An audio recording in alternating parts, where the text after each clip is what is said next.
Mapagyamang buhay po mga kamundo, saan mang sulok ng daigdig naroon ang bawat isa mula po dito sa Pilipinas, mula Hilaga, Timog, Silangan at Kanluran, ang inyo pong lingkod, mundo at karunungan ay buong pusong naghahangad na naway ang lahat ay makapamuhay ng ligtas, mapayapa at maunlad. Ngayon naman po mga kamundo ay ako'y babahagi sa inyo ang ilang sinaunang pamahiing gabay tungkol sa pagpapagupit, pagpapatrim o pagpapaputol ng buhok ngayong 2024 Year of the Dragon, ikalimang bahagi. Ngunit bago po natin simulan, malugod ko po kayong inaanyayahan sabay-sabay po nating pasinayan at pasalamatan ang kadakilaan ng Pumay Kapal na patuloy sa pagsaboy ng walang hanggang pag-ibig at pangangandili sa lahat ng may buhay sa buong sanlibutan.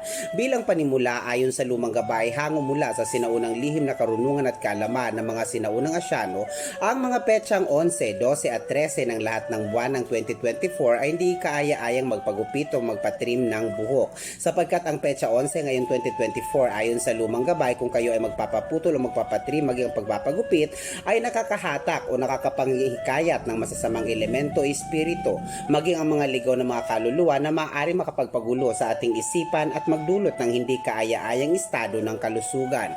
Ang petsa 12 naman po ayon sa lumang gabay ay pinaniniwala ang nakakapagpaikli ng buhay.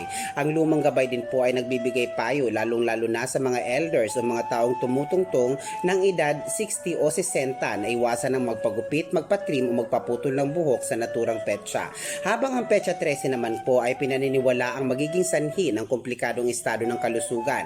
Kung kaya naman ang lumang gabay ay nagpapaalala at nagbibigay payo na ngayong 2024 iwasan ang mga naturang petsa sa pagpapaputol, pagpapatrim o pagpapagupit ng buhok, maging ang pagpapashave o pag-shave ay hindi po kaaya-aya. Mga kamundo, ang aking pong ibinahagi ay mga gabay po lamang sa anumang aspeto ng pagkakataon o buhay.